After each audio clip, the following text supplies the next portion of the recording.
ஒவ்வொரு நொடி பொழுதிலும் உங்கள் தலையெழுத்தை மாற்றக்கூடிய ஒரு அற்புத சக்தியை சாய்ப்பா உங்களுக்கு கொடுத்துருக்கிறாரு. இந்த அற்புத சக்தியை எப்படி தெரிஞ்சுக்கலாம், இதற்குண்டான அறிகுறிகள் என்ன, இதெல்லாம் தெரிஞ்சுக்கிட்டா தானே நாம் நம்பிக்கையோட ஒரு அடியையும் எடுத்து வைக்க முடியும். அவருடைய அருள் இருக்கிறவங்களால் மட்டும்தான் குடிசையில் இருக்கிறவங்களும் மாளிகைக்கு போக முடியும். ஒரு கட்டத்தில் மனிதன் உதவி செய்யலை அப்படின்னா நான் உதவி செய்கிறேன் அப்படின்னு சொல்கிறாருன்னு அர்த்தம். எச்சரிக்கையோட ஒவ்வொரு விஷயத்தை செய்யும் போதும் வரும் காலத்தில் எவ்வளவு கசப்புகள், கஷ்டங்கள், தடைகள், இழப்புகள் இருந்தாலும் உங்களால் அதை எல்லாத்தையும் எதிர்கொண்டு ஒரு திறமையான ஒரு வாழ்க்கையை வாழ்ந்து 100 வயசு வரைக்கும் மதிப்புமிக்க மனிதராகவே நீங்கள் வாழலாம். விருப்பமா?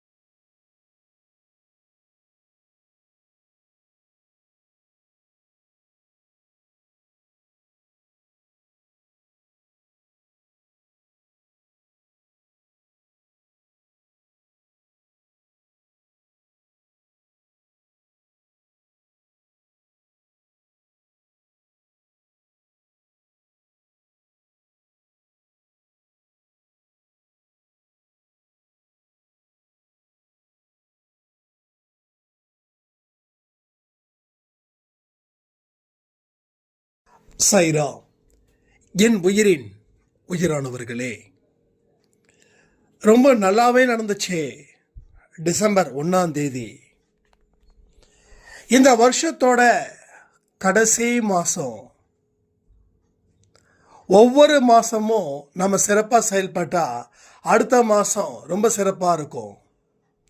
ஒவ்வொரு வருஷத்துலேயும் அந்த மாதம் கடைசியாக இருந்து நம்ம சிறப்பாக செயல்பட்டால் அடுத்த வருஷமே ரொம்ப சிறப்பாக இருக்கும். நம்ம ஒவ்வொருத்தவங்களுடைய வாழ்க்கையிலையும் சாயப்பா புதுசாக ஒரு எழுத்தை எழுதிக்கிட்டே இருக்கிறார். உங்களுடைய மன மாற்றமும் நேற்று ஒரு விஷயத்தை சரி பண்ணதால இன்னைக்கு ஒரு செயல் நன்றாகவே இருக்குது. அப்போ இன்னைக்கு ஒரு விஷயத்தை சரி பண்ணால் நாளைக்கு ஒரு செயல் சூப்பராக இருக்கும். வாழ்க்கையில் செமையாக வாழணும். எத்தனை பேருக்கு ஆசை இருக்கு? எத்தனை பேருக்கு கடன் இல்லாத வாழ்க்கை வாழணும்? எத்தனை பேருக்கு நோய்கள் இல்லாத வாழ்க்கை வாழணும்? எத்தனை பேருக்கு எந்த தொந்தரவும் இல்லாத வாழ்க்கை வாழணும்? அத்தனை பேரும் கமெண்ட் பண்ணுங்க. இந்த கமெண்ட் பண்றதால உங்களுடைய சிந்தனைகள் பலப்படுது. வாழ்க்கையில முதல் அடி நாம எடுத்து வைக்கணும். இங்க ஒவ்வொருத்தவங்களுடைய கர்ம வினைகள் எப்படிப்பட்டதா இருக்குதுன்றது நம்முடைய செயல்கள் மூலமா 100க்கு 100 தெரிஞ்சுக்கலாம். அந்த ஒரு சக்தியை கடவுள் நமக்கு கொடுத்துருக்காரு. இது தெரியாம எத்தனையோ மனிதர்கள் அலைஞ்சுக்கிட்டு இருக்காங்கன்னா, பேயா பிசாசா, எத்தனையோ மனிதர்கள் தெரியுமா உங்களுக்கு? உலகத்தில் கிட்டத்தட்ட 3/4 மனிதர்கள் நாயா பேயா அலைஞ்சிக்கிட்டு இருக்காங்க. நிம்மதியை தேடியும், வெற்றியை தேடியும், செல்வத்தை தேடியும், ஆரோக்கியத்தை தேடியும். ஆனால் இது எல்லாத்தையும் உன்னால் சரி பண்ண முடியுன்ற ஞான உதயத்தை கொடுத்தது கடவுள். ஏன்னா அந்த மாற்றத்தை அவர் ஏற்படுத்திக்கிட்டே இருக்காரு. ஒவ்வொரு நாளும் ஒவ்வொரு விதமான மாற்றங்கள் இங்கே சிறப்பாக நடந்துக்கிட்டே இருக்குது. கடவுள் நாம் கேட்கக்கூடியதை டைரக்டாக கொடுக்க மாட்டார். இன்டைரக்டாக அதை எப்படி அடையணும் அப்படின்னு சொல்லி கொடுப்பார். இந்த குமுதம் புக்கு, வாரமலர் புக்கு இதெல்லாம் வாரம் புதிர்னு சொல்லி ஒரு முயல் குட்டி ஒரு 4-5 ரூட்டை போட்டு இன்னொரு இடத்துல டார்கெட் பிளேஸ், அது சாப்பிட்ற இடம், கேரட்டோ என்னமோ சாப்பிடுமே, அதை ஒரு ஓரமாக வச்சு இந்த முயல் குட்டி எந்த வழியில் போனால் அந்த உணவை எடுத்துக்கும் அப்படின்னு சொல்லி ஒரு 4-5 வரி அப்படியே வளைஞ்சு போட்டிருப்பாங்க. நாம் ஒரு இதுவாக தேடணும். ஏதோ ஒரு வழி அதுக்கு கிடைக்கும். அந்த வழி தான் அதனுடைய டார்கெட்.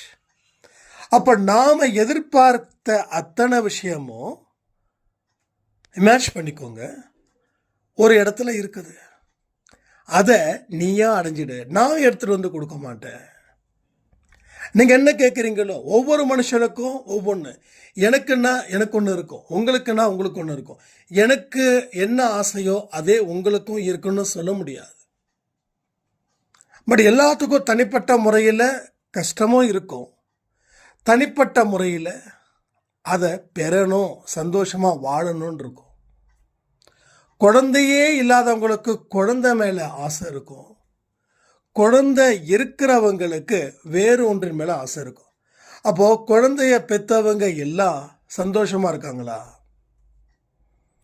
அப்போ குழந்தை இல்லாதவங்க குழந்தைய நினச்சி ஏங்குவாங்க. எனக்கு குழந்தை இருந்தால் நான் எவ்வளோ சந்தோஷமாக இருப்பேன். இது உண்மை அப்படின்னா குழந்தை இருக்கிறவங்க சந்தோஷமாக இருக்கிறாங்களா? அவங்களுக்கு வேற பிரச்சனை இல்லையா? என்ன சொல்லணும்னா, எனக்கு கடன் மட்டும் இல்லை, கடன் இருந்திருந்தா நான் சூப்பராக ஓஹோன்னு இருந்திருப்பேன். கடன் இல்லைன்னா சூப்பராக ஓஹோன்னு இருந்திருப்பேன். அப்போ கடன் இல்லாமல் வாழ்கிறாங்களே அவங்களுக்கு வேற எந்த பிரச்சனையும் இல்லையா? ஸோ ஒவ்வொருத்தவங்களுக்கும் ஒவ்வொரு கர்ம வினைகளை பொறுத்து இருக்குது. உங்கள் வீட்டில் 2 பேருன்னா அண்ணன் தம்பின்னா அண்ணனுக்கு ஒரு தனிப்பட்ட பிரச்சனை இருக்கும், தம்பிக்கு தனிப்பட்ட பிரச்சனை இருக்கும். அண்ணன் ஓஹோன்னு வாழ்க்கை வாழ்ந்துக்கிட்டு இருப்பார், ஆனால் அவருக்கு குழந்தை இருக்காது. தம்பி கஷ்டப்பட்டுட்டு இருப்பார், அவருக்கு குழந்தை இருக்கும். அப்போது அவர் அந்த கர்ம வினையில் கஷ்டப்படுறாரு, இவர் இந்த கர்ம வினையில் கஷ்டப்படுறாரு. புரிஞ்சுக்கிட்டீங்களா வித்தியாசத்தை? ஒவ்வொரு பாடத்தையும் சிறப்பாக கேளுங்க, நல்லா இருக்கும். ரொம்ப இன்ட்ரெஸ்டிங்காக இருக்கும். ஜாலியாக கேளுங்க. இங்கே யாரும் சோகத்தோட இது பண்ண வேண்டாம். இங்கே சிவாஜி படம் பார்க்கல, எம்ஜிஆர் படம் பார்க்குறோம். எம்ஜிஆர் படம் எப்படி இருக்கும்? ஒரு கலகலப்பாக இருக்கும், கான்ஃபிடெண்ட்டாக இருக்கும். சிவாஜி படமும் நல்லா இருக்கும், ஆனால் அது இப்போ நமக்கு தேவையில்லை. அழுகையோடு வாழக்கூடிய கதை நமக்கு வேண்டாம். சிந்திக்கக்கூடியதும் அர்த்தம் நிறைஞ்சதும் நம்பிக்கையை ஊட்டுவதுமா இருக்கக்கூடிய படத்தை பார்க்கலாம், தப்பில்லை. அப்போ எல்லா விஷயத்தையும் ஜாலியாக எடுத்துக்கிட்டா செம்மையாக வாழலாம். சில பேர் சொல்லுவாங்க, இன்னும் 10 வருஷம் கழிச்சு எல்லா கடனையும் முடிச்சுட்டு அதுக்கப்புறம்தான். வேண்டாம், இருக்கிற ஒரு நொடியையும் சந்தோஷமாக அனுபவிங்க. நேத்துன்றது செத்துடுச்சு, நாளைக்கு வெறும் கனவாக தான் இருக்கு. இந்த நாள் சூப்பர், சிறப்பு. அப்போ என்னென்னலாம் உனக்கு சந்தோஷமாக இருக்கணுமோ அதை ஆரம்பிச்சுக்கோ. நீ சந்தோஷமாக இல்லைன்னா எதையும் பெறவும் முடியாது, அதன்படி வாழவும் முடியாது. என்னைக்கு உன்னோட ஒரு விஷயத்தையும் சந்தோஷத்தையும் குழியில் தோண்டி புதைக்கிறியோ அது புதைச்சது திரும்பவும் வராது. நிறைய பேரோட வாழ்க்கையை நான் பார்த்துருக்கேன். என் வாழ்க்கையில் நிறைய கடன்கள் இருக்கும்போது கூட என்னோட சொந்தக்காரவங்க ஒருத்தவங்க கிட்ட நான் சொல்லியிருந்தேன், இவ்வளோ கடன் இருக்குன்னு. அவங்க சொன்ன ஒரே வார்த்தை இப்போ வரைக்கும் ஞாபகத்துக்கு வருது. அம்மா கிட்ட சொல்கிறாங்க, இவன் இவ்வளவு கடனில் இருந்தும் இவன் இப்படி சிரிக்கிறான், சந்தோஷமாக இருக்கிறான்னு நினைக்கும் போது எனக்கு ரொம்ப சந்தோஷமாக இருக்குது. இதையெல்லாம் இவன் எப்படி சரி பண்ணுவான், எப்படி முறியடிப்பான் அப்படின்னு தெரியலன்னாங்க. அப்போ வாழ்க்கையில் என்னை வச்சு ஒரு பாடத்தை நான் சொல்லட்டுமா? நான் எனக்கு அத்தனை கடன்கள் இருக்குதுன்னு சொல்லி நான் சந்தோஷத்தை தொடவே இல்லை, மகிழ்ச்சியை அனுபவிக்கவே இல்லை அப்படின்னு சொல்லியிருந்தா, நான் மனசு உடைஞ்சு போயிருந்தா இன்னைக்கு என்னால் வாழ்ந்திருக்க முடியாது. எஸ், கடன் இருக்கட்டும், பட் அதற்காக நான் சந்தோஷமாக இருக்கக்கூடாதுன்னு எவன் சொன்னான்? அன்னைக்கு எனக்கு யாரும் பாடம் நடத்தலை. ஒவ்வொரு பாடத்தையும் நான் என்னோட சொந்த அனுபவத்தை வச்சு தான் நான் படித்தேன், தெரிஞ்சேன், கற்றுக்கிட்டேன். எனக்குமே வீட்டில் புள்ள கொஞ்சம் அப்படி இப்படி தான் இருக்கும். புள்ள, ஏன்னா அதுக்கு மேலே பிள்ளைங்க இல்லை. அப்போ கீழே இருக்கிறவங்க, அதாவது தங்கச்சியோ இல்லை தம்பியோ பையனை பார்த்து, அண்ணனை பார்த்தோ அக்காவை பார்த்தோ லைஃப்பை கற்றுப்பாங்க. இந்த வழியில் போனால் இங்கே பிரச்சனை இருக்குது, இப்படி தானே அண்ணனோ அக்காவோ போனாங்க. அதனால் அவங்களுக்கு இயல்பாகவே அதை மாற்றிப்பாங்க. எல்லா வீட்லேயும் பாருங்களேன், முக்காவாசி முதல் புள்ள அந்த அளவுக்கு திறமையாக செயல்படாமல் இருப்பாங்க. ஏன்னா ஆழம் தெரியாமல் காலை விடுறது. பின்னாடி வரவங்க, நம்ம அக்காவோ நம்ம அண்ணனோ இந்த இடத்துல இப்படி தெரியாமல் காலை விட்டதால இன்னைக்கு வாழ்க்கையில் பல கஷ்டத்தை அனுபவிக்கிறாங்க. அதனால் வேண்டாம்.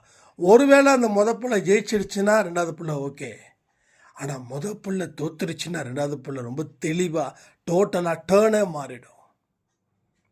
அது போல தான் முன் அனுபவம் எல்லாத்துக்கும் தேவை. அந்த முன் அனுபவம் உங்களுக்கு இல்லைன்னா கூட என்னுடைய அனுபவத்தையோ, இங்கே உங்கள் சம்மந்தப்பட்ட ரிலேஷன்ஸ் யாரோ இருப்பாங்க, ஃப்ரெண்ட்ஸ் யாரோ இருப்பாங்க, அவங்கள வச்சையோ அந்த எக்ஸ்பீரியன்ஸை உங்களோட தான் நினச்சிக்கிட்டிங்கன்னா இன்னும் கொஞ்சம் சிறப்பாக நம்ம செயல்படலாம். அதுக்காக பயப்படணுன்ற அவசியம் இல்லை. அவர் அதை பண்ணாருப்பா, அதனால் தோத்துட்டார், நான் அதை பண்ணலை அப்படின்னு நினைக்க வேண்டாம். அவர் தோத்ததுக்கு உண்டான காரணத்தை தெரிஞ்சுக்கோங்க. ஒருவேளை அவர் போதுமான அறிவு அதில் கிடைக்கல, ஏதோ குருட்டு நம்பிக்கையில் இறங்கி வழுக்கி விழுந்துட்டார். அப்போ அது பாடம். அவர் போன பாதை தப்பு இல்லை, அவர் எப்படி அதில் பயணம் செஞ்சாருன்றது முக்கியம். அப்போது எந்த ஒரு விஷயத்தையும் அவங்க அப்படி பண்ணிட்டாங்க நமக்கு செட் ஆகாதுன்னு நினைக்க வேண்டாம். உண்மையிலேயே அதை கொஞ்சம் நேரத்தை ஒதுக்கி ஏன் அப்படி நடந்துச்சு, எதுக்கு அப்படி நடந்துருச்சுன்னு முடிஞ்சால் அவர்கிட்டயே கேட்டு உங்களை வச்சு கம்பேர் பண்ணி அதில் சில பல விஷயத்தை எது நாம் வச்சுருக்கோம், எது நம்மக்கிட்ட இல்லை, இல்லாததை பெற முடியுமா, அது சேலஞ்சாக இருக்குதுன்னா அதை சேலஞ்ச் சரி பண்ணி ரெடி பண்ணுங்க. இல்லைன்னா அது வராதுன்னா அதை விட்டுட்டு உங்களுக்கு எது வருதோ அதை செயல்படுத்துங்க. அப்போது அனுபவம் இங்கே ஒரு மனுஷனுக்கும் ரொம்ப இம்பார்ட்டன்ட் ரோல் அதை கொடுக்குது. அப்போ இந்த மாதம் 1ஆம் தேதியில் இருந்து, நேற்றுல இருந்து உங்களுடைய ஒவ்வொரு விஷயத்தையும் நான் நோட் பண்ணுறேன். ரொம்ப பிரமாதமாக, ரொம்ப சுறுசுறுப்பாக இங்கே நீங்கள் இயங்கியிருக்கீங்க. இந்த சுறுசுறுப்பு 30 நாளும் இருக்கணும், அடுத்தது 365 நாளும் இருக்கணும். ஒவ்வொரு வருஷமும் ஐயோ இந்த வருஷம் இப்படி போயிடுச்சே அப்படின்னு இந்த வருஷத்தை நாம் கோபிச்சுக்கவோ, இது சாபப்பட்ட நாட்களாகவோ நினைக்கவே கூடாது. ஏன்னா இன்னைக்கு இருக்கிற நாள் தான் நேத்தாகுது, நாளைக்கு இருக்கிற நாள் தான் இன்னைக்கு ஆகுது. இதுங்கெல்லாம் ஒரே சொந்தங்கள். அப்போ இந்த வருஷத்தை பகைச்சிக்கிட்டா அடுத்த வருஷத்தையும் பகைச்சிக்கிறதுக்கு சொந்தம். அண்ணனை பகைச்சிக்கிட்டா தம்பியையும் பகைச்சிக்கிட்ட மாதிரி. அப்போ பகை உறவை அழிச்சிடும். அதே போல தான் நாட்களும் ஒரு குடும்பத்தை போல தான். ஒவ்வொரு நாட்களும் அடுத்த நாட்களுக்கு அண்ணன், அடுத்த நாட்களுக்கு தங்கச்சி. அதாவது நேற்று அக்கானா இன்னைக்கு தங்கச்சி, நாளைக்கு யாருன்னா அதனோட இன்னொரு தங்கச்சி. ஸோ இப்படி நினச்சிக்கணும். அதனால் மனுஷனை மட்டும் இல்லை, எந்த உயிரினத்தையும், எல்லா உயிரினத்தையும் நேசியுங்கள், அன்பு செலுத்துங்க, ஒவ்வொரு நாட்களையும் கொண்டாடுங்க. உங்கள் வாழ்க்கையில் முகம் சுளிக்கிற நாட்கள் கூட உங்களுக்கு வந்திருக்கலாம். அது நாட்களின் மேலேயோ காலத்தின் மேலேயோ எந்த தப்பும் இல்லை. உங்களுடைய எண்ணத்தின் மீதும் நீங்கள் வைத்திருக்கக்கூடிய அதிக நம்பிக்கையின் அடிப்படையிலும் அங்கே பிரச்சனைகள் உருவாச்சே தவிர வருஷங்களோ நாட்களோ வாரங்களோ நல்ல நேரமோ கெட்ட நேரமோ எதுவும் உங்களை கழுத்தை பிடிச்சி வெளியில் தள்ளலை. கழுத்தை பிடிச்சி வெளியில் தள்ளுனது யாருன்னா நீங்களா ஒரு கையை உங்கள் தலைக்கு பின்னாடி வச்சு நீங்களே உங்களை வெளியே ஏற்றிக்கிட்டீங்க. இதுதான் இங்கே நடந்திருக்குது. சரியா? ஸோ பாயிண்ட் நம்பர் 1, வாழ்க்கையில் ஒரு நொடியையும் நான் சந்தோஷமாக கொண்டாடுவேன். பாயிண்ட் நம்பர் 2, என்னுடைய பிரச்சனைகள் தீர்க்கப்படும் நாட்கள் மிக விரைவில் உள்ளது. பாயிண்ட் நம்பர் 3, என்னுடைய வாழ்க்கையை ஒரு நொடி பொழுதையும் நான் சந்தோஷமாகவும் நம்பிக்கைக்குரியதாகவும் மாற்றுவேன். இந்த மாதிரி இது ஜஸ்ட் 3 தான். சொன்னால் 1 மணி நேரம் ஆடியோ தேவைப்படும். இது மாதிரி என்னென்ன நம்பிக்கைக்குரிய வார்த்தைகள்லாம் இருக்குதோ அத்தனையும் எடுங்க. எப்பப்பெல்லாம் ஃபீல் பண்ணுறீங்களோ அப்பெல்லாம் நீங்கள் சொல்லிக்கிட்டே இருங்க. மனதார சொல்லுங்கள்.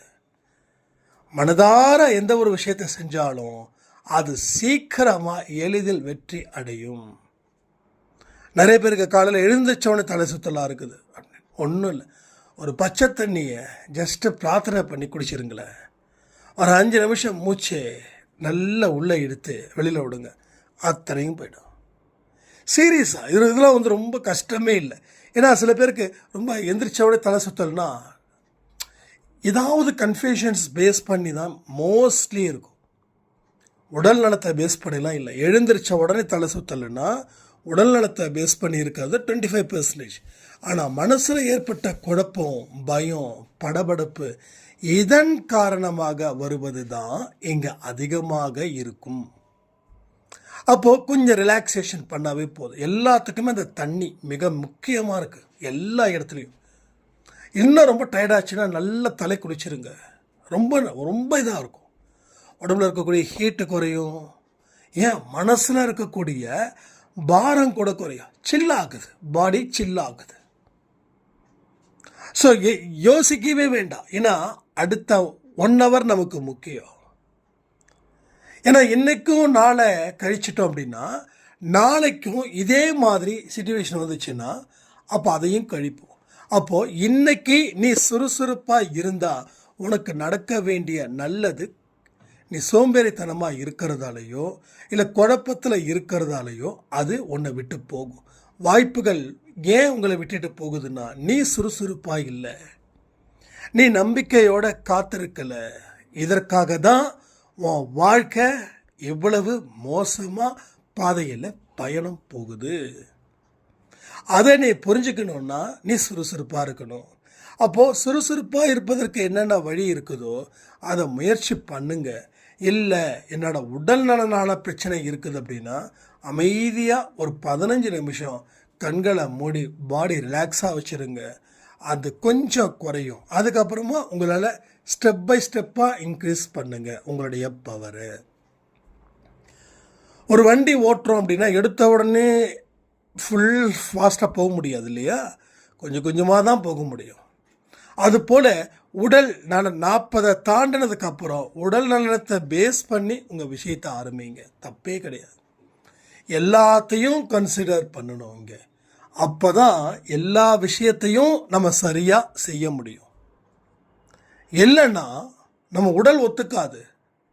ஆனால் ஹார்ட் ஒர்க் பண்ணணுமே சொல்லிட்டாங்களே, கடின உழைப்பு தேவை அப்படின்னு 60 வயசில் உழைச்சோம் அப்படின்னா தேவையில்லாத பிரச்சனைகள் உடலுக்குள்ளே வந்துடும். எல்லாத்தையும் பார்க்கணுங்க. நம்ம உடலை பார்க்கணும், ஓகேவா? நம்ம மனநிலை எப்படி இருக்குன்னு பார்க்கணும். எடுத்த உடனே தாட்டு போட்டு பண்ணிட முடியாது. 30 ஓடணும், 60 ஓட முடியாது. 30 ஓடுற அளவுக்கு 60 ஓட முடியாது. ஓடவே முடியாதுன்னு சொல்லலை. எவ்வளோ முயற்சி பண்ணுறோமோ அவ்வளவு. வலிக்கிற அளவுலேயோ வற்புறுத்தி செய்யக்கூடிய அளவுலேயோ நம்மளே நம்மளை வந்து கட்டாயப்படுத்தியோ செய்யவே கூடாது. அப்படி செஞ்சிட்டோம் அப்படின்னா ஒரு நாள் செய்வோம், இல்லை 10 நாள் செய்வோம். அதற்கப்புறமா அதை செய்யறதை விட்டுடுவோம். Sometimes slow and study is better. Sometimes, ஓகேங்களா? அது சில நேரத்தில் தான் மெதுவாகவே போ. உன்னோட பயணம் நீ போகணும். நீ புறப்பட்டுட்ட. புறப்படாத இருக்கிற எத்தனையோ பேருக்கு நீ சூப்பர்.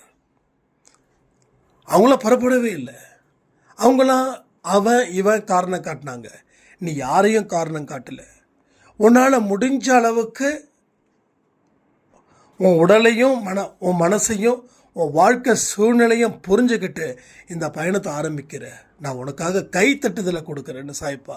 அந்த கைத்தட்டுதலை நிச்சயமாக ஒவ்வொருத்தவங்களுடைய பயணத்தோட முதல் நாளில் இருந்து அந்த பயணம் முடிகிற வரை, நம்ம பயணம் எப்போ முடியுது? இந்த உலகத்தை விட்டு போகிறது தான் நம்ம பயணம் முடியுது. அது வரைக்கும் பயணங்கள் இருக்குது.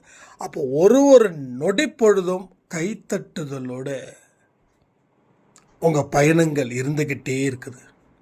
ஆனால் இந்த இடத்துல சில கர்மாக்கள் உங்களை சூழ்ச்சி செய்யும். என்ன தெரியுமா? இவ்வளவு நல்லது பண்ணுற, ஆனால் உன் கூட இருக்கிறவங்க உனக்கு சப்போர்ட் பண்ணுறாங்களான்னு பாரு. உன் கூட இருக்கிறவங்க உனக்கு உதவி செய்கிறாங்களான்னு பாரு. உன் கூட இருக்கிறவங்க உங்களை மதிக்கிறாங்களான்னு பாருன்னு இந்த 3 பாயிண்ட்டை திரும்ப திரும்ப சொல்லி உங்கள் பயணத்தை தடை செய்வாங்க. செஞ்சுருக்காங்களா இல்லையா? எத்தனை பேருக்கு தடை செஞ்சுருக்காங்க? ஸோ நமக்கு மேலே போகிறோம் அப்படின்றது அவங்களுக்கு தெரிஞ்சதால தான் அந்த தடை, அந்த கண்டிப்பு இங்கே நடக்குது. அப்போ அந்த கண்டிப்பு நடந்துச்சுன்னா நீங்கள் வருத்தப்படக்கூடாது.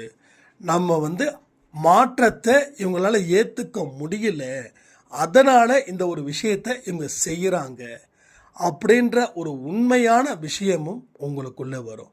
அந்த விஷயம் உங்கள் வாழ்க்கைக்கு எந்த மாற்றத்துக்கு நீங்கள் போனாலும், யார் உங்களை டிஸ்கரேஜ் பண்ணாலும், மோட்டிவேட் பண்ணாமல் இருந்தாலும், உங்களை அசிங்கப்படுத்தினாலும், அது உங்களை பாதுகாப்பாக இருந்து உங்கள் பயணத்தை வெற்றிகரமாக முடித்து கொடுக்க என்னென்ன முயற்சிகள் இருக்கோ அத்தனை முயற்சிகளையும் அது செஞ்சு உங்களை பெஸ்ட்டான ஒரு மனுஷனாக மாற்றி கொடுக்கும். இப்போ சொல்லுங்கள், உங்கள் பயணத்தை ஆரம்பிச்சிட்டிங்களா? இந்த 1ஆம் தேதி தான் ஒரு பயணம்னு வச்சுக்கலாம். இந்த 48 நாள் இன்னும் அடுத்த 16-17 முடியுது. ஸோ 48 நாள் பயிற்சி டிசம்பரில் முடியுது. 1ஆம் தேதி அருமையாக ஆரம்பிச்சிருக்குது. நிறைய ஃபுட்டு கொடுத்துருக்கீங்க. உண்மையிலே சொல்கிறேன், எத்தனை பேருன்னு தெரில. ஈஸ்வரி சாய்ராம் எத்தனை பேருன்னு சொல்லி இப்போ வரைக்கும் கொஞ்சம் கமெண்ட் பண்ணுங்கள்.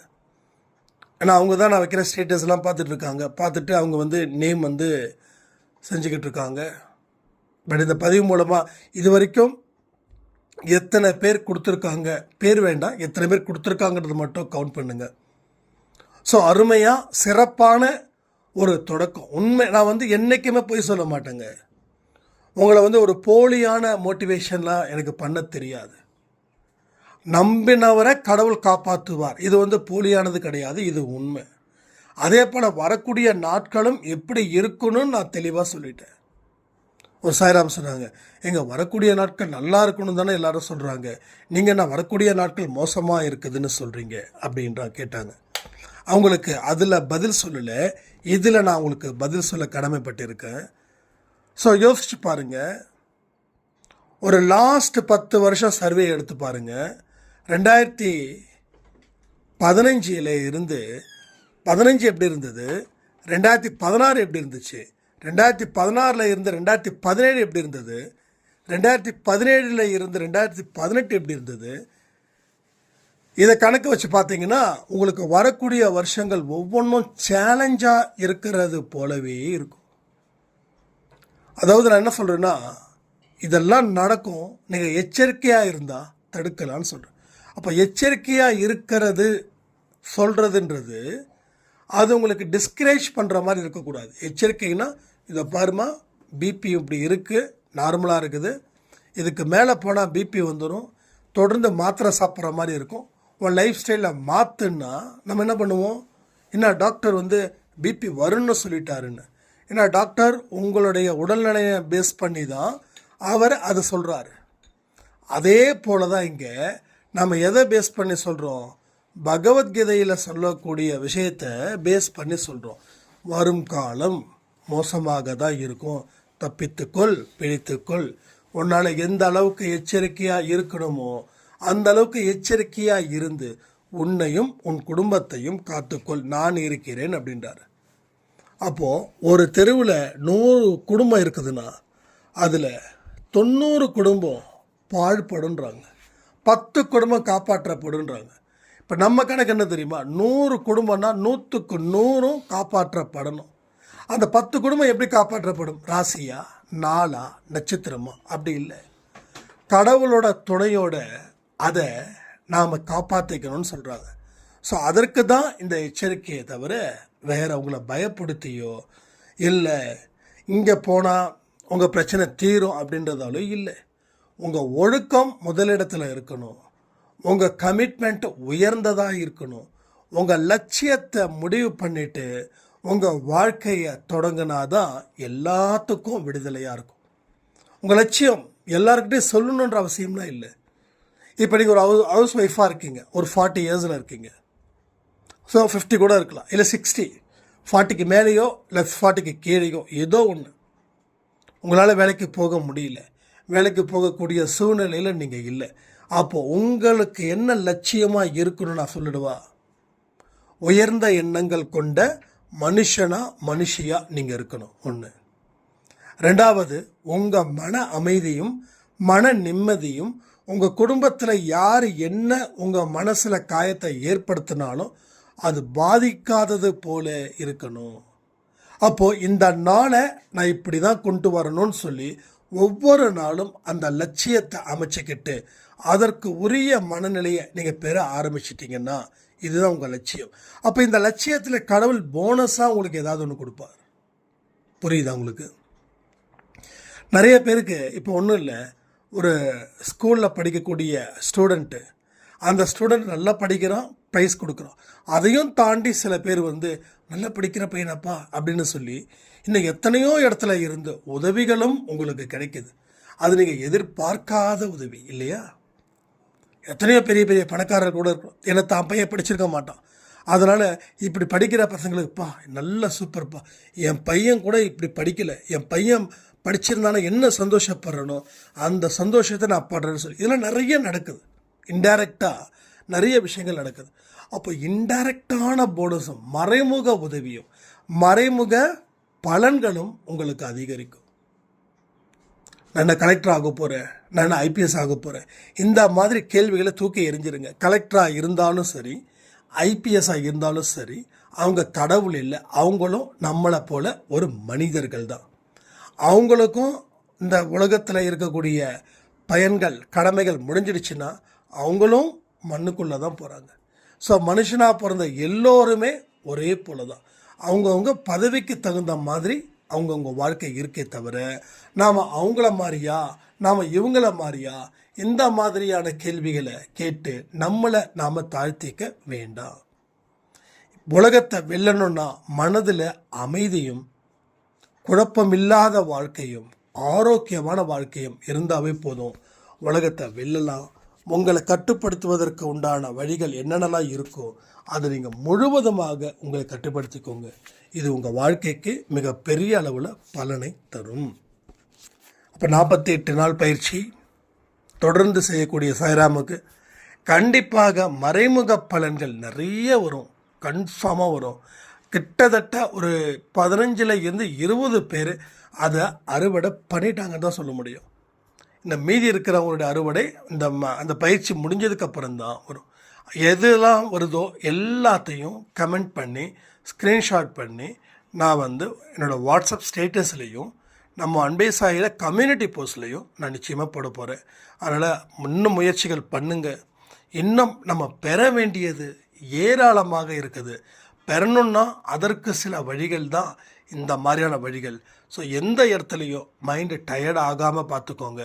மைண்டு டயர்டாகிடுச்சுன்னா உடல் டயர்டாகிடும். உடல் டயர்டாகிடுச்சுன்னா எதையுமே செய்ய முடியாத ஒரு மனுஷனாக இந்த பூமிக்கு பாரமாக நம்ம வாழ்ந்துடக்கூடாது. இதை எல்லாத்தையும் புரிஞ்சுக்கிட்டிங்கன்னா வாழ்க்கையில் மிகப்பெரிய ஒரு வெளிச்சத்துக்கு உண்டான ஒரு இடத்துக்கு நம்மளை கடவுள் ஒரு இருட்டில் இருந்து அழைச்சிக்கிட்டு போவார். ஸோ இன்றைக்கி யாரெல்லாம் ஃபுட்டு பண்ணுறீங்களோ எல்லாம் பண்ணுங்கள். நேற்று நிறைய பேர் பண்ணியிருக்கீங்க, இன்னும் ஸ்க்ரீன்ஷாட் எடுத்து பண்ணலை. நான் இன்னும் இந்த மதியானத்துக்குள்ளே இந்த பதிவு முடிகிறதுக்குள்ளவே இன்னைக்கு வரைக்கும் யார் யார் பண்ணியிருக்காங்களோ அத்தனை பேருடைய இதையும் நான் ஸ்க்ரீன்ஷாட் பண்ணுவேன். பட் என்னோடது எனக்கு என்னோட நான் பண்ணது ஸ்டேட்டஸில் வரலன்னு யாராவது சொன்னீங்கன்னா எனக்கு மறுபடியும் ரிமைண்ட் பண்ணுங்கள், நான் பண்ணுறேன். ஏன்னா நீங்கள் செய்யக்கூடிய அத்தனை விஷயங்களும் இங்கே ஸ்டேட்டஸில் வைக்கிறதால உங்கள் புண்ணிய கணக்குக்கு அது ரிஜிஸ்டர் செய்யப்படுகிறது. இப்போது நீங்கள் சாப்பாடு கொடுத்ததால், நீங்கள் சாப்பாடை கொடுத்ததை நான் ஸ்டேட்டஸில் வச்சதால் நிறைய பேருக்கு அவங்க கொடுத்துட்டாங்களா நாம் கொடுக்கணும். நல்லதை போட்டி போட்டு செய்யணும், கெட்டதை போட்டி போட்டு செய்கிறோம். என்ன நீ இவ்வளோ கோவப்படுவியா, நான் உன்னோட எவ்வளோ கோவப்படுவோம் தெரியுமா, அப்படி இப்படின்னு. அதனால் மனுஷன் வாழ்க்கையை இழக்கிறான்றது ஒரு ஸ்டேஜுக்கு மேலே தான் தெரியும். ஆனால் நல்லதை போட்டி போட்டு செய்யணும். நான் அன்பிசாய் குடும்பத்தில் நிறைய பேர் கொடுத்துட்ருக்காங்களா, ஓகே ஓகே ஓகே நம்மளும் கொடுக்கணும் அப்படின்ற மாதிரி தான் நேற்று வந்தது. உண்மையிலே சொல்கிறேன், ரொம்ப சூப்பர், ரொம்ப அற்புதம், ரொம்ப அழகாக இருந்தது நேற்று நாள். அதே போல் 365 நாட்களும் நமக்கு இருக்கணும்னு சொல்லி நான் சாய்பாட்டை பிரார்த்தனை பண்ணிக்கிறேன். அன்பேசாய் டிஷர்ட்ஸ் யாராருக்கு வேணுமோ அவங்க வந்து 500 ரூபாய் எடுத்து உங்களுடைய வீட்டு address, clear address with 2 phone number, ஓகேங்களா, வித் 2 ஃபோன் நம்பர்ஸ் எல்லாம் இது பண்ணுங்கள். எஸ்டி கொரியரில் தான் நம்ம வந்து புக் பண்ணுவோம். 500 rupees வரும். ஒரு டிஷர்ட், சாய்பாட லேமினேஷன் செஞ்ச ஒரு ஃபோட்டோ, இன்னொன்று ஸ்மால் சைஸ் ஃபோட்டோ, ஒரு உதி பேக்கெட், ஓகேங்களா. தேவைப்படுறவங்க வாட்ஸ்அப்பில் உங்களுடைய கம்ப்ளீட் டீட்டெயில்ஸையும் அனுப்புங்க. உங்களோட கூகுள் பே வந்து ஸ்க்ரீன்ஷாட் பண்ணி அதையும் எனக்கு அனுப்புங்கன்னு சொல்லி இந்த பதிவை நான் முடிக்கிறேன். ஜெய் சாய்ராம்.